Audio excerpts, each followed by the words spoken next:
विद्यार्थी मित्रों, जय स्वामीनारायण। धोरण 10 विषय गणित प्रकरण 12 वर्तुळ संबंधित क्षेत्रफळ। मित्रों, આપણે અગાઉ એક ચેપ્ટર વર્તુળ શીખી ગયા છે અને હવે એના સંબંધિત કેટલાક ક્ષેત્રફળોની વાતો આવશે। તો અહીંયા વર્તુળ સંબંધિત ક્ષેત્રફળની અંદર તમે જોશો તો કેટલીક વસ્તુઓ વર્તુળ સંબંધિત શો કરેલી છે, જેમ કે સાયકલનું પૈડિયું, પૈડાવાળો ઠેલો। અહીંયા નીચે આકૃતિમાં બતાવેલું છે। તમારી પાસે ગણિત હશે તો તમે જુઓ કે હાથ લારીને આપણે સામાન્ય રીતે પૈડાવાળો ઠેલો શબ્દ વાપરેલો છે।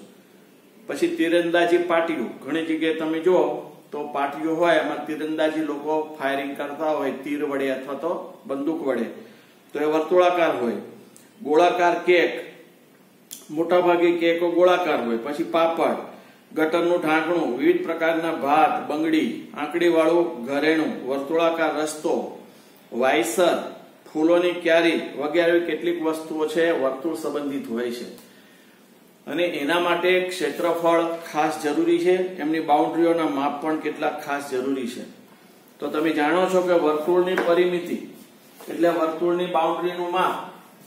તમે જાણો છો વર્તુળની વ્યાખ્યાની અંદર આપેલ બોર્ડ સમતલ હોય તો સમતલના કોઈ નિશ્ચિત બિંદુથી અચળ ધન અંતરે આવેલા તે વર્તુળના બિંદુઓનો ગણ એને આપણે વર્તુળ કહેતા હોઈએ છીએ।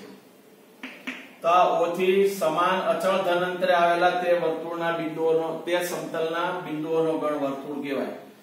તો સામાન્ય રીતે આપણે એ બિંદુ લઈએ તો ત્યાંથી ચાલવાનું શરૂ કરી અને પાછા આપણે એ પહોંચીએ ત્યારે એક વર્તુળાકાર પથ આપણે પૂર્ણ કર્યો એમ કહેવાય। તો એ કેટલું અંતર આપણે કાપ્યું તો કે પરિઘ જેટલું। તો વર્તુળનો પરિઘ બરાબર 2πr શબ્દ વાપરેલો છે અને તમે જાણો છો વ્યાસ એટલે 2r। વ્યાસનો સંકેત d છે, ડાયામીટર ઉપરથી d સ્મોલ લેવામાં આવેલો છે અને ત્રિજ્યાનું બમણું કરીએ તો ડાયામીટર કહેતા વ્યાસ મળે। હવે અહીંયા તમે જો પરિઘમાં 2πr છે તો 2r એટલે કે d લઈ શકો તો બીજું સૂત્ર થાય પરિઘનું 2πd। ત્રિજ્યા આપેલી હોય તો પરિઘ 2πr થાય, પર વ્યાસ આપેલો હોય તો પરિઘ બરાબર π ગુણ્યા d શક્ય બને। હવે આ પરિઘ અને વ્યાસનો ગુણોત્તર, પરિઘ અને વ્યાસનો ગુણોત્તર એ અચળાંક વડે દર્શાવવામાં આવે છે π વડે। યાદ રાખજો, આ વર્તુળનો પરિઘ જેવડું વર્તુળ દોરો એના ઉપર આધારિત છે। આવડું વર્તુળ હોય, આવડું હોય તો દરેકના પરિઘ જુદા જુદા હોય અને દરેકના વ્યાસ પણ જુદા જુદા હોય। તો પરિઘ અને વ્યાસનો ગુણોત્તર હંમેશા અચળ રહે છે અને એ અચળાંકને π શબ્દ કહેવામાં આવે છે। π જે ગ્રીક મૂળાક્ષર છે, ગ્રીક મૂળાક્ષર વડે એને દર્શાવવામાં આવે છે। હવે બીજું આપણા ગણિતની અંદર અગાઉના ધોરણમાં તમે π ના મૂલ્યો 22 સપ્તમાંશ અથવા 3.14 આસન મૂલ્ય, આસન મૂલ્ય એટલે વ્યવહારમાં વાપરી શકાય તે મૂલ્ય। બાકી તો અહીંયા જે ગણિતશાસ્ત્રીઓના નામ આપેલા છે, આર્યભટ્ટ ભારતના મહાન ગણિતશાસ્ત્રી થઈ ગયા, એમને પાયનું લગભગ મૂલ્ય આપ્યું હતું અને ત્યાર પછી એનું પાયનું આસન મૂલ્ય 62/32 ભાગ્યા 20,000 તો 3.1416 જણાવ્યું હતું અને ત્યાર પછી ભારતીય ગણિતશાસ્ત્રી શ્રીવાસ રામાનુજને નિત્યસમના ઉપયોગથી ગણિતશાસ્ત્રીએ આસન મૂલ્ય ગણતરી કરી 1 લાખ દશાંશ સ્થળ સુધી મૂલ્ય ગણ્યું હતું। તો આ પાય છે એ અસમય સંખ્યા છે। 1 લાખ દશાંશ ચિહ્ન પછી 1 લાખ અંક સુધી એનો ભાગાકાર એમણે કરેલો। વિચાર તો કરો, તો એ કેવું મૂલ્ય કહેવાય તો કે પાય એ અસમય સંખ્યા છે, અસમય સંખ્યા છે। કારણ એ છે તેને અનંત અનાવૃત દશાંશ તરીકે દર્શાવાય છે. તો જે સંખ્યાઓને અનંત અનાવૃત દશાંશ તરીકે દર્શાવી શકાય તે બધી સંખ્યાઓ અસમય સંખ્યાઓ કહેવાય, જે આપણે 9 અને ધોરણ 8 માં શીખી ગયા છે. અનંત આવૃત હોય તેવી સંખ્યાઓ સમય હોય, જ્યારે અનંત અને અનાવૃત દશાંશમાં દર્શાવી શકાય એ બધી અસમય સંખ્યા છે. એટલે કે પાયના મૂલ્ય 22 સપ્તમાંશ 22 7 વડે ભાગો એટલે 3.1416 એમ 1 લાખ દશાંશ અંક પછીના અંક સુધી જઈ શકાય એવું ગણિત શાસ્ત્રીએ આપણને કહેવડાવેલું છે.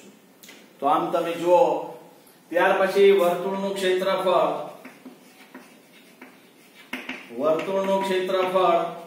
તમે જાણો છો પાય r વર્ગ છે, પાય ગુણ્યા ત્રિજ્યાનો વર્ગ. તો એ વર્તુળનું ક્ષેત્રફળ થયું. તો આમ વર્તુળના પરિઘ માટે 2πr અથવા પાય ગુણ્યા d, પરિઘ ભાગ્યા વ્યાસનો ગુણોત્તર જેને અચળાંક કહેવામાં આવે છે, જે ગ્રીક મૂળાક્ષર પાય વડે દર્શાવવામાં આવે છે. પાયના આસન મૂલ્ય 22 સપ્તમાંશ અથવા 3.14 છે. હવે આપણે જે સ્વાધ્યાય કે ઉદાહરણના દાખલા ગણીશું ત્યારે એમાં જો પાય બરાબર 3.14 લેવાનું ન લખ્યું હોય કે કયું હોય તેવા સંજોગોમાં આપણે 22 સપ્તમાંશ લઈને દાખલાઓ ગણીશું. પણ જ્યારે એમણે સ્પષ્ટતા કરી હોય કે પાય બરાબર 3.14 લો, ત્યારે આપણે 22 સપ્તમાંશ નહીં લઈએ. ત્યારે એ જે સૂચન હશે તે લઈને જ આપણે ગણતરી કરીશું. પાય એ અસમય સંખ્યા છે, કારણ કે અનંત અનાવૃત દશાંશ તરીકે તેને દર્શાવવામાં આવેલું છે. અને વર્તુળનું ક્ષેત્રફળ લેવું હોય તો પાય r સ્ક્વેર થાય છે. તો એ સૂત્રો આપણે અગાઉ શીખી ગયા છે. હવે આપણે ઉદાહરણ 1 તરફ જઈએ.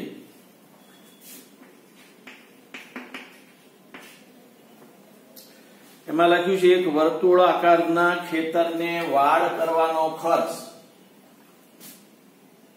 કેવું ખેતર છે? તો કે વર્તુળાકાર ખેતરને વાડ કરવાનો ખર્ચ મીટરના ₹24 મુજબ કુલ ₹52.80 થાય છે. તો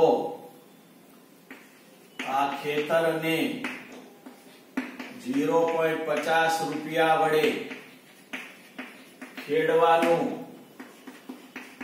કુલ ખર્ચ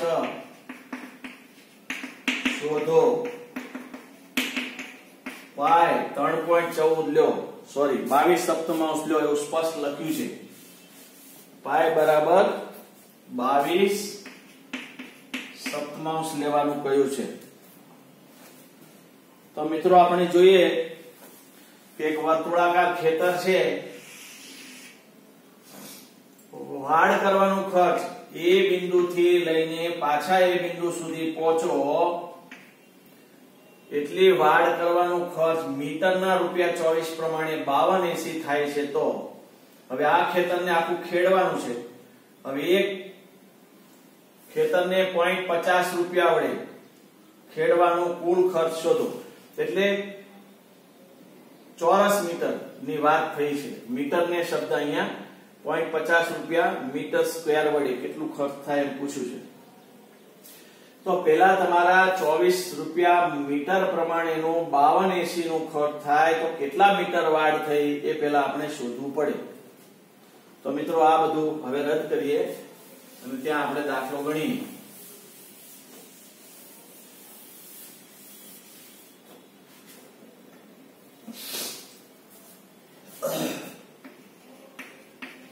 ₹24 વડે થતી વાડ બરાબર મીટર 1. તો ₹52.80 વડે થતી વાડ બરાબર કેટલી? તો 1 ગુણ્યા 52.80 ભાગ્યા 24. તો યાદ કરો 52.80 ને તમારે 24 વડે ભાગવાનું છે. તો 24 દુ 48, 12 માંથી 8 ગયા 4, અહીં રહ્યા 4 માં 4 0, 8 ઉતાર્યા, પાછા 24 દુ 48, 0 0, આ 0 મૂકી દીધું. તો 220 મીટર વાડ થઈ. તો મિત્રો આપણે એથી પાછા એ પહોંચ્યા ત્યાં સુધીની પરિમિતિ થઈ 222 મીટર. એટલે વાડ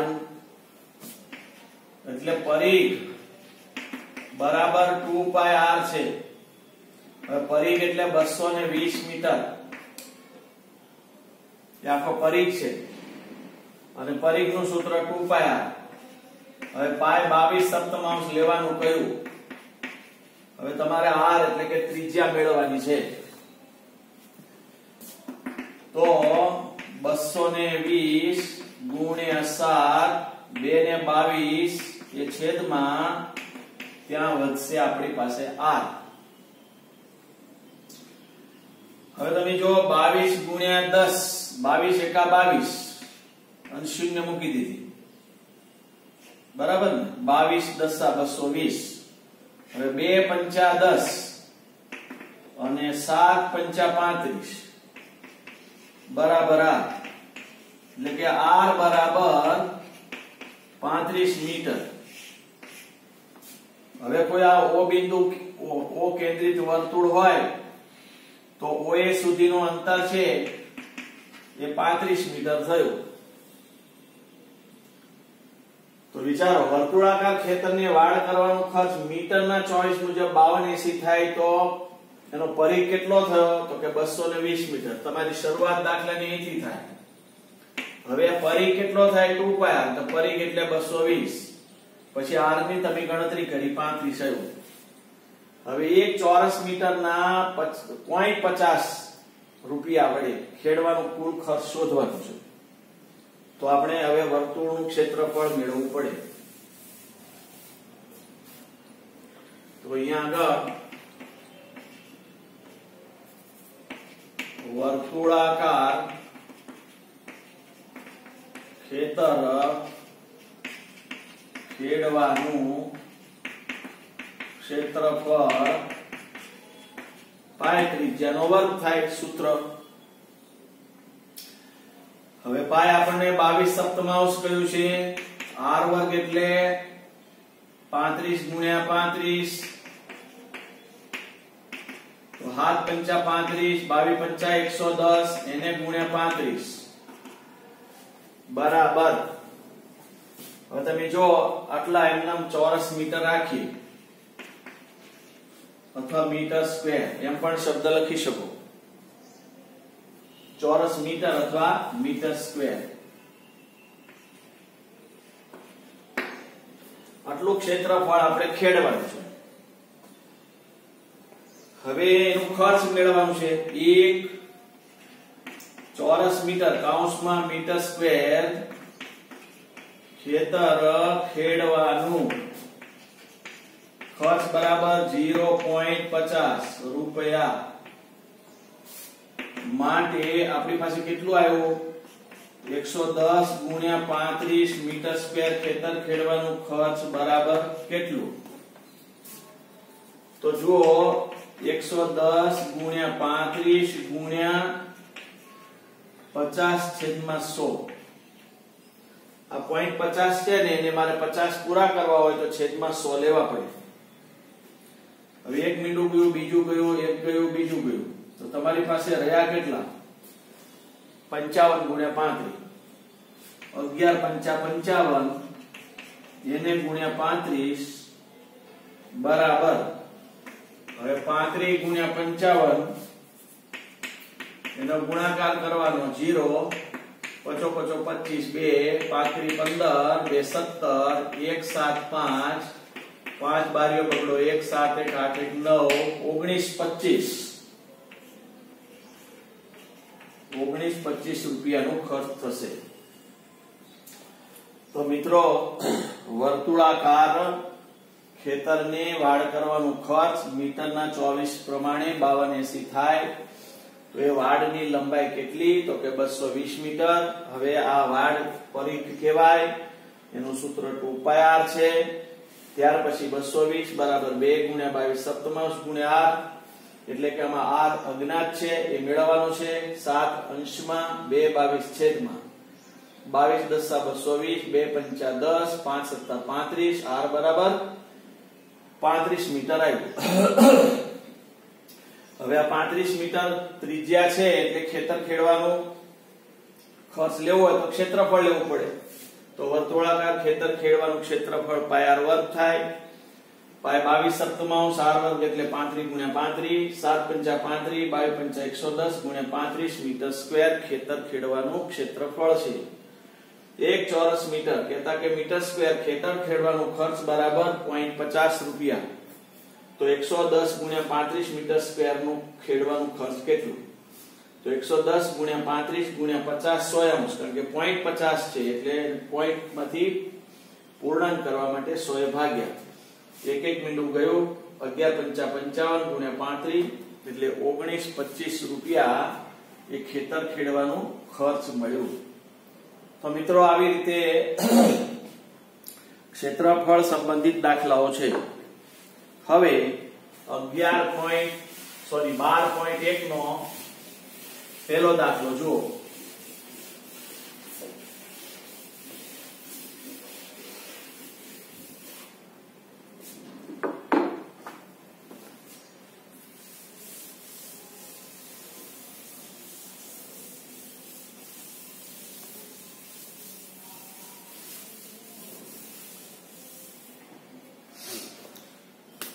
એમાં લખ્યું છે બે વર્તુળ ની ત્રિજ્યા 19 સેમી અને 9 સેમી છે.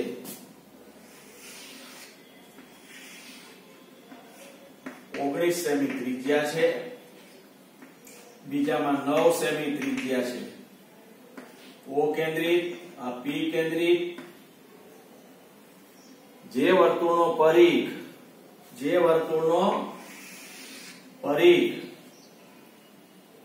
આ બે વર્તુળના પરિઘના સરવાળા જેટલો હોય તો તે વર્તુળની ત્રિજ્યા કેટલી? આ પ્રશ્ન છે. તો તે વર્તુળની ત્રિજ્યા કેટલી એવો પ્રશ્ન પૂછ્યો. જો આ વર્તુળનો ત્રિજ્યા 19 સેમી, આની 9 સેમી, આની તમારે મેળવવાની છે. હવે આ બે વર્તુળના પરિઘ જેટલો આનો પરિઘ થાય છે. આ બેના પરિઘના સરવાળા જેટલો આનો પરિઘ. એટલે આપણે આમ લખી શકીએ U કેન્દ્રિત વર્તુળનો પરિઘ બરાબર O કેન્દ્રિત વર્તુળનો પરિઘ વત્તા P કેન્દ્રિત વર્તુળનો પરિઘ એમ શબ્દ લેવો પડે. હવે અહીંયા આગળ R1 ત્રિજ્યા 19, અહીંયા R2 ત્રિજ્યા 9, અહીંયા R3 ત્રિજ્યા આપણી પાસે માંગી છે. કે આ બેના પરિઘના સરવાળા જેટલો આનો પરિઘ હોય તેની ત્રિજ્યા શોધો. હવે આનું સૂત્ર પાય 2πr3, કારણ કે Q કેન્દ્રિત વર્તુળની ત્રિજ્યા R3 છે. O કેન્દ્રિત વર્તુળનો 2πr1, 2πr2 પરિઘ એટલે 2πr, એકનો 1, એકનો r2, એકનો r3. હવે તમે મિત્રો આમાંથી 2π કોમન લઈ લો તો કૌંસમાં r1 r2 મળે. અહીંયા 2πr3. હવે 2πr3 ભાગ્યા 2π બરાબર r1 r2. આ 2π છેદમાં આવ્યા, 2π વહી ગયા. R3 બરાબર 19 + 9. જો અહીંયા 19 R1 છે, અહીંયા 9 છે. એકમ વાપરવાનો સેન્ટીમીટર. એટલે શું થયું? R3 બરાબર 28 સેન્ટીમીટર. એટલે કે આ Q કેન્દ્રિત વર્તુળની ત્રિજ્યા આપણને 28 સેમી મળી. તો મિત્રો આવી રીતે Q કેન્દ્રિત વર્તુળનો પરિઘ બરાબર આ બંને વર્તુળના પરિઘોનો સરવાળો એવું પ્રશ્ન આપણને આપેલો છે. આનો 2πr1 અને 2πr2, 2π common r1 r2, 2πr3, 2π છેદમાં ગયા r3, r1 r2 19 + 9 28 સેન્ટીમીટર. તો આવી રીતે દાખલા નંબર 1 હતો આ. એટલે કે 12.1 દાખલા નંબર 1 એ આપણે પૂર્ણ કર્યો. હવે આપણે દાખલા નંબર 2 માં જવાનું છે.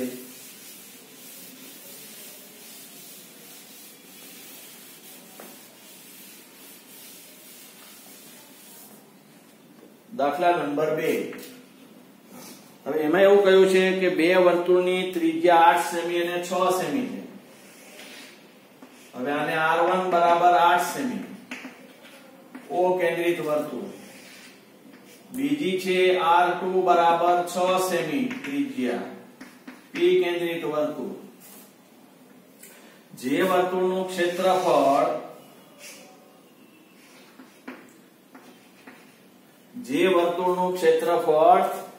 આ બે વર્તુળોના ક્ષેત્રફળના સરવાળા જેટલું હોય તે વર્તુળની ત્રિજ્યા તમે મેળવો એવો શબ્દ વાપર્યો છે.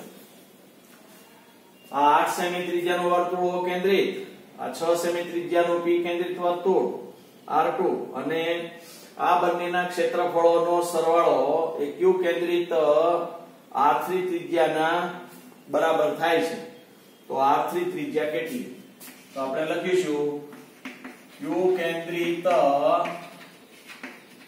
વર્તુળનું ક્ષેત્રફળ બરાબર O કેન્દ્રિત વર્તુળનું ક્ષેત્રફળ વત્તા P કેન્દ્રિત વર્તુળનું ક્ષેત્રફળ. હવે આમાં તમે જુઓ તો પાય r સ્ક્વેર પણ 3 લાગે કારણ કે એની ત્રિજ્યા 3 છે. અહીંયા પાય r1 સ્ક્વેર અને અહીંયા પાય r2 સ્ક્વેર. પાય r સ્ક્વેર એકમાં 1 એકમાં 2 ત્રિજ્યાઓ અને અહીંયા 3. હવે તમે કોને કોમન લેશો તો કે પાય ની, તો કૌંસમાં r1 સ્ક્વેર વત્તા r2 સ્ક્વેર, અહીંયા પાય r3 સ્ક્વેર. હવે પાય r3 સ્ક્વેર એના છેદમાં આ પાય ને લઈ આવો, ત્યાં r1 સ્ક્વેર વત્તા r2 સ્ક્વેર વધે, આ પાય ગયા. r3 સ્ક્વેર બરાબર, હવે તમે જો r1 એટલે કોણ તો કે 8 નો વર્ગ વત્તા r2 એટલે 6 નો વર્ગ, તો અહીંયા કેટલા થશે 64, અહીંયા થશે 36 બરાબર થશે 100 r3 સ્ક્વેર.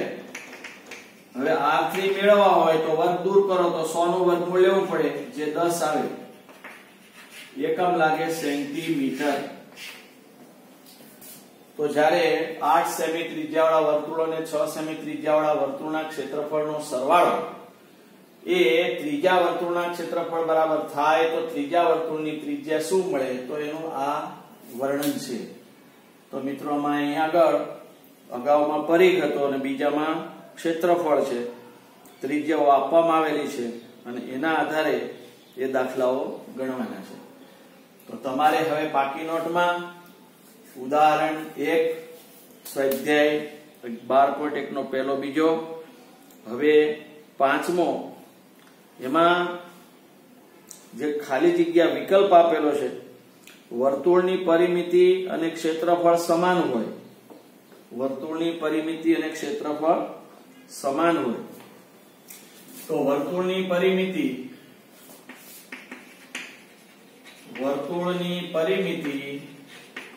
બરાબર વર્તુળનું ક્ષેત્રફળ એમ શબ્દ વાપર્યો છે. તો વર્તુળની પરિમિતિ એટલે પરિઘ એટલે કે 2 પાય r, ક્ષેત્રફળ એટલે પાય r સ્ક્વેર, આ પાય વ્યા જશે. હવે 2 બરાબર r સ્ક્વેર ભાગ્યા r છે છેદમાં ગયો તો r વર્ગ ના 2 r હોય અને એક r ઉડી ગયો એટલે કે r બરાબર 2. તો આપણી પાસે એમાં વિકલ્પ 2 આપેલો છે, 2 એકમ. તો આપણે જે વિકલ્પ 4 આપ્યા છે ABCD એમાંથી એ વિકલ્પ છે 2 એકમ, એ એનો જવાબ આવે. વર્તુળની પરિમિતિ બરાબર વર્તુળનું ક્ષેત્રફળ એક્ઝામ્પલ 5 ની વૈકલ્પિક ખાલી જગ્યા છે. તો આમ આપણે 12.1 માં બોર્ડે આપેલા એક્ઝામ્પલો છે એ પૂર્ણ કર્યા, પહેલો બીજો પાંચમો. ઉદાહરણ 1. હવે વર્તુળના વૃત્તાંશ અને વૃત્તખંડના ક્ષેત્રફળ માટે હવે પછીના તાસમાં જ્યારે મળીએ ત્યારે એના ઉપર આગળ વધીશું. તમારે અત્યારે પાકી નોટની અંદર 12.1 દાખલા નંબર 1, 2, 5 અને ઉદાહરણ પહેલું ગણવાના છે. કાળજીપૂર્વક ગણજો, એકાગ્ર થઈને ગણજો, ધગશ રાખીને, ઉત્સાહ રાખીને ગણજો. આપણે માલિક છીએ, મજૂર નહીં. તો માલિક પોતાના છીએ એટલે પોતાનું સાચું કાર્ય વ્યવસ્થિત રીતે કરશો. અસ્તુ. જય સ્વામિનારાયણ.